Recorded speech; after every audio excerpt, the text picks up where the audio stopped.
Hello my dear student, welcome back my YouTube channel math with Rock. हम आज बताने वाले हैं जो हमारा अभी सीजी सेट होने वाला है। आप सभी को पता होगा, अगर नहीं पता है तो आप सभी तैयार हो जाइए, क्योंकि फिर से कंडक्ट होने वाला है सीजी सेट, जो अक्टूबर में 4 अक्टूबर को टेंटेटिव डेट दिया है एग्ज़ाम का।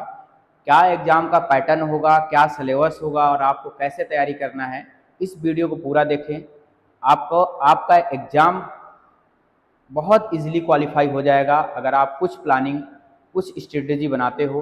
तो आप आने वाले असिस्टेंट प्रोफेसर की वैकेंसी, मैथमेटिक्स की वैकेंसी के लिए आप एलिजिबल रहोगे।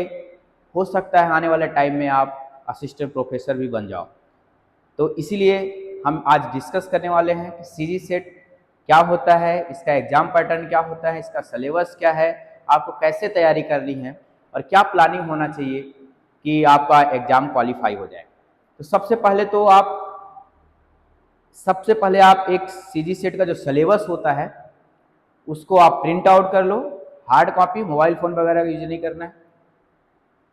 प्रिंट आउट निकलवा के रख लो। कौन से टॉपिक्स को पढ़ना है, क्या पढ़ना है, उसको टिक करो और फिर तैयारी स्टार्ट करो। अब है जिनको ये नहीं पता है कि सीजी सेट क्या होता है, एक स्टेट एलिजिबिलिटी टेस्ट है जो छत्तीसगढ़ हर स्टेट कंडक्ट करवाता है। छत्तीसगढ़ भी हमारा पिछले साल भी कंडक्ट करवाया था, 24 में भी और 26 में भी छत्तीसगढ़ में कंडक्ट हो रहा है हमारे सीजी में। और जो जिसका टेंटेटिव डेट अभी 4 अक्टूबर दिया गया है, तो आप सभी लोग इसके लिए तैयार हो जाइए, क्योंकि समय हमारे लिए कम है। अगर आप एमएससी कर चुके हैं या फिर एमएससी आपका अभी अभी कंप्लीट हुआ है तो आपको कोई प्रॉब्लम नहीं है, आपका एग्ज़ाम क्वालिफाई हो जाएगा। बहुत सारे स्टूडेंट का एग्ज़ाम क्वालिफाई होता है जो एमएससी करते हैं और इसके बाद कोई कोई तो करते करते कर लेते हैं। अगर आपके नेट गेट की भी प्रिपरेशन कर रहे हैं तो आप भी इसका एग्ज़ाम दीजिए, और अगर आपका क्वालिफाई होता है तो आप असिस्टेंट प्रोफेसर के लिए एलिजिबल हो जाते हैं। तो सबसे पहले आपको करना क्या है, आपको सिलेबस देखना है। तो सीजी सेट में क्या होता है, जैसे हमारे पास एक सिलेबस खुला हुआ है, ये जो सिलेबस ओपन है हमारे पास, ये 2023 का है, बट मेनली सिलेबस यही होने वाला है। तो सबसे पहले हमारा जो है सिलेबस में जो पहला सब्जेक्ट है वो है रियल एनालिसिस। पहला जो है वो है रियल एनालिसिस का। इसका जो वेटेज है, आप पिछला वाला एग्जाम भी देखे होंगे, इसका जो वेटेज है बहुत ज़्यादा होता है। तो आपको रियल एनालिसिस बहुत अच्छे से करनी है। कैसे करनी है मैं बताऊंगा। क्या क्या है इसमें, ये देखो। सबसे पहले सेट थ्योरी है, आपको बुक पकड़नी है। सेट थ्योरी आपके जैसे हमारा कोई भी आपके पास बुक्स होगी, बुक्स जैसे रियल एनालिसिस में आप एसके मापा होगी तो अच्छी बात है, ठीक। एसके मापा है तो अच्छी बात है, ये आप यूज कर सकते हो। या फिर आपके पास अगर एचके पाठक भी है, कुछ तो इसमें मिस्टेक है, इसको बहुत केयरफुली आपको पढ़ना है। कुछ चीज़ें इसमें गलत हैं लेकिन सारी चीज़ें नहीं, कहीं कहीं है आप पढ़ोगे तो उसको प्रिंटिंग मिस्टेक है। क्योंकि और हमारे जो यहाँ के जो यूजी की बुक्स होती है इसमें मैक्सिमम इन्हीं का यूज होता है। तो आप पढ़ोगे इसको फर्स्ट टाइम, एक बार पढ़ चुके, अगर फिर से पढ़ोगे तो आपको थोड़ा चीज़ें समझ में आएंगी। तो आप अगर आपके पास एसके मापा है बहुत अच्छी है, और भी बुक्स हैं जो भी आपके रियल एनालिसिस है जिसमें ये हो, सेट थ्योरी हो, उसको पढ़ सकते हो। Sequence series, limit supremum, limit infimum, Bolzano Weierstrass theorem, Heine Borel theorem, continuity, uniform continuity, differentiability, mean value theorem, sequence series of functions, monotonic, Riemann, function of several variable, metric space. इतने topic हैं आपके real analysis के। तो real analysis के topic को आपको ऐसे, जैसे आप स्टार्ट करते हो मेट्रिक स्पेस, तो आप कुछ मत करो, बुक को रीड आउट करो, क्वेश्चंस वहीं से बन जाएंगे। डायरेक्ट क्वेश्चन पुट अप होते हैं थ्योरी और जो सॉल्व करने वाले भी हैं। फिर इसके बाद आपका सेकंड आता है, बहुत ज्यादा वेटेड है, इसका ध्यान रखना, रियल एनालिसिस का आपको अच्छे से करनी है। फिर दूसरा वाला आपका आता है, वो आता है हमारा लीनियर अलजेब्रा का। लीनियर अलजेब्रा का भी वेटेज बहुत अच्छा है। Vector space, sub spaces, linear independent, dependence, eigen value, eigen vector, algebra matrices, मतलब वही inner product space, quadratic form और change of basis, canonical form, ये सारे आपके टॉपिक हैं। आप सिलेबस डाउनलोड कर सकते हो, हालांकि पुराना है लेकिन मेनली यही होने वाला है सिलेबस आपके बुक्स का। जो अगला यूनिट है हमारा कॉम्प्लेक्स एनालिसिस।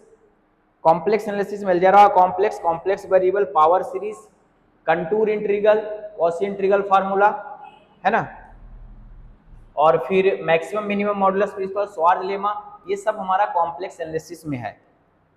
फिर इसके बाद आप अलजेब्रा में जा सकते हो, topology, ordinary differential equation. Topology अगर आप कम आता है कोई दिक्कत नहीं, ऊपर ऊपर पढ़ के जा सकते हो।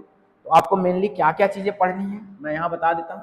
पहला तो आपको real analysis as a important topic, इस टॉपिक को तो आप छोड़ के जा ही नहीं सकते, ठीक, ये आप अच्छे से करो, इसी से आप स्टार्ट करो।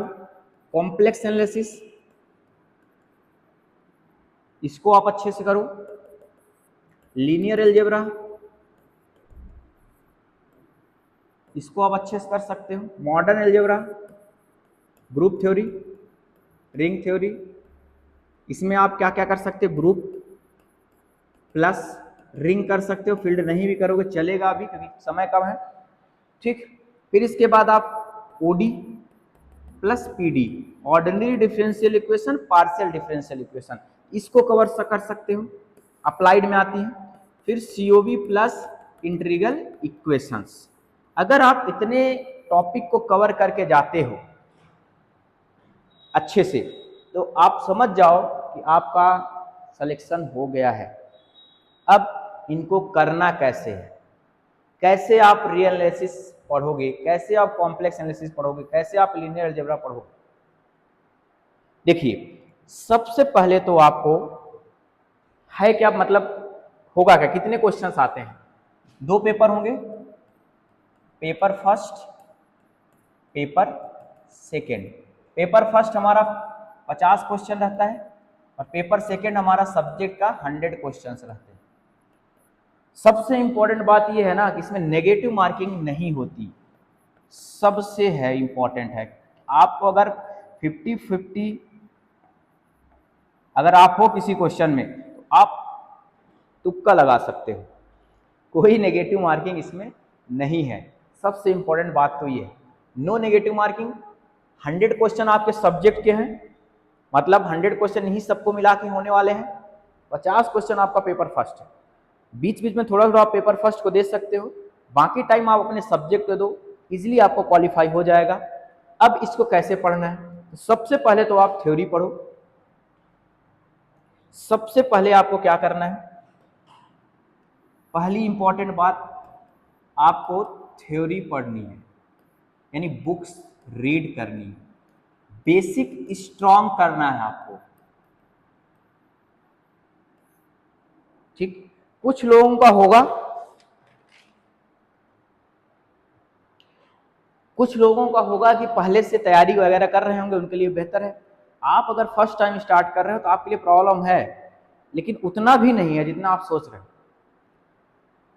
आप सबसे पहले आप देखो आपका स्ट्रॉन्ग पॉइंट क्या है, आप स्ट्रॉन्ग और वीक पॉइंट को क्या कर लो, स्ट्रॉन्ग और जो आपके वीक पॉइंट है उनको देख लो, कौन सा सब्जेक्ट आपका स्ट्रॉन्ग है और कौन सा सब्जेक्ट आपका वीक है। जैसे कोई सब्जेक्ट आपको लग रहा है कि नहीं हो रहा है तो उसको कुछ इंपॉर्टेंट टॉपिक आप निकालो, मैं उस पर भी वीडियो बनाऊंगा, कौन से सब्जेक्ट से कौन सा इंपॉर्टेंट टॉपिक है, आप वीडियो कमेंट में बता दीजिए कौन सा सब्जेक्ट का हमें लेके आना है। और सबसे पहले हमें कौन सा सब्जेक्ट करना है, मैं कौन सा सब्जेक्ट के पीवाईक्यू या थ्योरी क्या लेके आऊँ, ये आपको डिसाइड करके बताना है। कमेंट बॉक्स में कमेंट कर देना, सब सर इस सब्जेक्ट का वीडियो बनाओ, इस सब्जेक्ट का आप थ्योरी पढ़ाओ या इस सब्जेक्ट के पीवाईक्यू कराओ। वैसे भी हमारे चैनल्स में 2024 में बहुत सारे पीवाईक्यू हैं, काफ़ी हेल्पफुल होगी। मैं इस सीरीज़ को कंटिन्यू करूँगा, हमारी पूरी कोशिश रहेगी आप लोगों की हेल्प हो, आप लोगों का सेट क्वालिफाई हो, आप असिस्टेंट प्रोफेसर के लिए एलिजिबल हो, आपका उच्च शिक्षा विभाग में कुछ न कुछ योगदान रहे, आप अच्छा करो। तो सबसे पहले तो आप स्ट्रॉन्ग और वीक पॉइंट को क्या करो, देखो आपका कौन सा पॉइंट स्ट्रॉन्ग है कौन सा पॉइंट वीक है। फिर आप बुक्स को रीड करो, कम से कम 4 से 5 घंटे आप दो पढ़ने के लिए, पढ़िए, उसके क्वेश्चंस करिए। फिर पहला बेसिक आप स्ट्रॉन्ग करने की कोशिश करोगे, जिसका बेसिक स्ट्रॉन्ग नहीं है, पहला पॉइंट। दूसरा इंपॉर्टेंट बात, आप नोट्स बनाइए, खुद के नोट्स बनाइए आप, दूसरे के भरोसे ना रहिए कि आप नोट्स सर मिल जाएगा क्या, नहीं, आप अपना खुद नोट्स बनाइए। नोट्स बनाने के बाद आप उसको रिवीजन करिए कंटिन्यूअस। अब नोट्स कैसे बनाओ, अब उसमें ये नहीं है कि आप नोट्स जब बना रहे हो तो पूरा थ्योरी ही लिख दिए, नहीं, क्वेश्चंस किस तरीके से टैकल करना है, उसमें क्या कॉन्सेप्ट यूज हो रहा है। आप कोई पीवाईक्यू उठाओ, उसमें देखो 2-3 साल का जब पीवाईक्यू आप उठा लोगे उसमें देखोगे कि क्या पैटर्न आ रहा है, कौन से क्वेश्चंस आ रहे हैं, उसको निकालो, फिर उस पर नोट्स बनाओ। हाँ, ये ऐसे ऐसे आते हैं, इसका शॉर्ट तरीका क्या हो सकता है, ऑप्शन से इसको कैसे टैकल करेंगे, बहुत सारे तरीके आपको सोचना है, करते रहना है। तो सबसे पहले आप अपना नोट्स बनाओ, थ्योरी पढ़ो, नोट्स बनाओ। नोट्स बनाने के बाद आप पीवाईक्यू सॉल्व करो, जो मोस्ट इंपॉर्टेंट होगा, पीवाईक्यू सॉल्व करो। यही नहीं, यहां नहीं, एमपी सेट का पीवाईक्यू सॉल्व करो, महाराष्ट्र का एमएस सेट का करो, कहीं का मिलता है, नेट का करो, पार्ट बी, गेट के पीवाईक्यूज करो, कहीं भी मिलते हैं आप करो, कॉन्सेप्ट करो, आपके सिलेबस से जो रिलेटेड है। और अपने सीजी का तो करना ही है, सीजी सेट का पीवाईक्यूज करो, ये सारे पीवाईक्यू करो। आप कहीं भी हो क्वेश्चन उठाओ, करना स्टार्ट करो। पीवाईक्यू मस्ट है, this is a must important PYQs. आप थ्योरी पढ़ लोगे, सब कर लोगे, आप पीवाईक्यू नहीं करोगे, आपका सिलेक्शन का रेशियो बहुत कम हो जाएगा। क्वेश्चन से नहीं करोगे, सिलेक्शन का रेशियो मतलब न के बराबर हो जाएगा। ठीक, तो पीवाईक्यू बहुत ही इंपॉर्टेंट है। पीवाईक्यू आप कैसे भी करके आप इसमें पीवाईक्यू सॉल्व करने में कितने घंटे दे दो, आप 1 घंटा दे दो। जो टॉपिक पढ़ रहे हो उठाओ, मैंने जैसे मान लो मैंने पढ़ा रियल एनालिसिस का यूनिफॉर्म कंटिन्यूटी पढ़ा मान लो, अब मैं क्या करता हूं, यूनिफॉर्म कंटिन्यूटी के पीवाईक्यूज कर लेता हूं कि ये पीवाईक्यूज है, कहीं से यूनिफॉर्म कंटिन्यूटी कर लेते हैं। और इसमें कुछ कुछ शॉर्ट मेथड आ जाते हैं, शॉर्टकट मेथड, उसको आप नोट्स बना लो, तो आपका क्या बन जाएगा, शॉर्ट नोट्स बन जाएगा। ठीक, फिर इसके बाद फोर्थ इंपॉर्टेंट बात, आप जो फार्मूले हैं, बहुत इंपॉर्टेंट बात बता रहा हूं आपको, जो फार्मूला है ना उसको भी 30 मिनट दो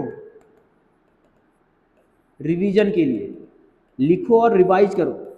आपके में कौन सा फार्मूला यूज हो रहा है, कॉम्प्लेक्स में फार्मूले मिलेंगे और मॉडर्न एल्जेब्रा में कुछ फार्मूले मिलेंगे, कुछ मतलब लर्न याद करने टाइप के सारे सब्जेक्ट में ओडी में मिलेंगे, आपको पीडी में मिलेंगे, सीओबी में मिलेंगे, आई में मिलेंगे। जो भी हमारे छोटे छोटे ट्रिक्स हैं, छोटे छोटे फार्मूले हैं, उनको एक शॉर्ट नोट्स बनाओ, A4 साइज का नोट्स लो, उसमें पूरा क्या करो, नोट डाउन करो, उसको बार बार पलटो। जो भी शॉर्ट रिजल्ट है, क्योंकि बहुत सारे रिजल्ट बेस्ड क्वेश्चन आते हैं, जब आप पीवाईक्यू बनाने लगोगे ना तो आपको खुद एहसास होने लगेगा कि डायरेक्ट रिजल्ट जो है ना डायरेक्ट अप्लाई हो रहे हैं, जो क्वेश्चंस बनाते हैं आते हैं सेट में वो डायरेक्ट अप्लाई हो रहे हैं। अगर आप नहीं कर पा रहे इसका मतलब आपने सही से बुक्स ही नहीं पढ़ी। अगर बुक पढ़े हो तो आपको एक्स्ट्रा करने की जरूरत नहीं है, बुक पढ़े हो, थ्योरी पढ़े हो, पीवाईक्यू किए हो, अपने नोट्स बनाए हो, सही टाइम से कॉन्सेप्ट को रिपीट किए हो, तो आपको आपका सिलेक्शन कोई नहीं रोक सकता, पक्का आपका सिलेक्शन होगा। तो आप इसकी अच्छे से तैयारी करो। जो आपका एग्जाम डेट है टेंटेटिव है, अभी फॉर्म फिलअप डेट नहीं आया, तो 4 अक्टूबर है, 4 अक्टूबर दिया गया है, तो 4 अक्टूबर की तैयारी के लिए आप लग जाइए। मैं बोल रहा हूं आपका सिलेक्शन कंफर्म हो जाएगा, लेकिन उसके लिए आपको कुछ चीजें करनी पड़ेंगी। ये थ्योरी बुक्स पढ़ो। अगर आप बोलोगे कौन सी बुक्स पढ़नी है सर, हमें नहीं पता चल रहा है, तो आप कमेंट बॉक्स में बताइए, और हमारा एक व्हाट्सएप ग्रुप है, आप उसमें जुड़ जाइए, मैं पिन कर दूंगा इसके नीचे, व्हाट्सएप ग्रुप पिन कर दूंगा, आप उसमें जुड़ जाइए। आप उसमें पूछ सकते हैं कि कौन सा बुक्स, किस सब्जेक्ट के लिए कौन सी बुक्स पढ़नी है, या नोट्स वगैरह कैसे मिलेंगे, या फिर आप इस वीडियो के कमेंट बॉक्स में बताइए कि मैं कौन से टॉपिक पे वीडियो बनाऊं। मैं कंटिन्यू वीडियो बनाने वाला हूं। अगर आप हमें सजेस्ट करेंगे कि सर ये टॉपिक पे आप वीडियो बना दीजिए ऐसा, या थ्योरी पढ़ा दीजिए, या थ्योरी टाइप का कुछ बना दीजिए, पीवाईक्यू करवा दीजिए, मैं उसी पे लेके आऊँगा। तो आप तैयारी में लग जाइए, देर मत करिए, क्योंकि बहुत अच्छा समय है आपके लिए, क्योंकि जस्ट सेट के बाद ही आपका असिस्टेंट प्रोफेसर का वैकेंसी आएगा, तो आप उसके लिए एलिजिबल रहोगे, क्या पता आप असिस्टेंट प्रोफेसर बन जाओ। ठीक, तो एकदम जी जान लगा दीजिए। आप चाहे जॉब कर रहे हो या कुछ किसी और की तैयारी कर रहे हो, आप 3-4 घंटे अगर आप निकाल के करते हो ना, हो जाएगा। मैं बता रहा हूँ, हो जाएगा। कोई चीज़ टफ नहीं होती, बस आप उसको करो, अच्छे से करो। तो आप वीडियो में कमेंट करना कौन से सब्जेक्ट का वीडियो बनाना है। So thank you so much, happy learning.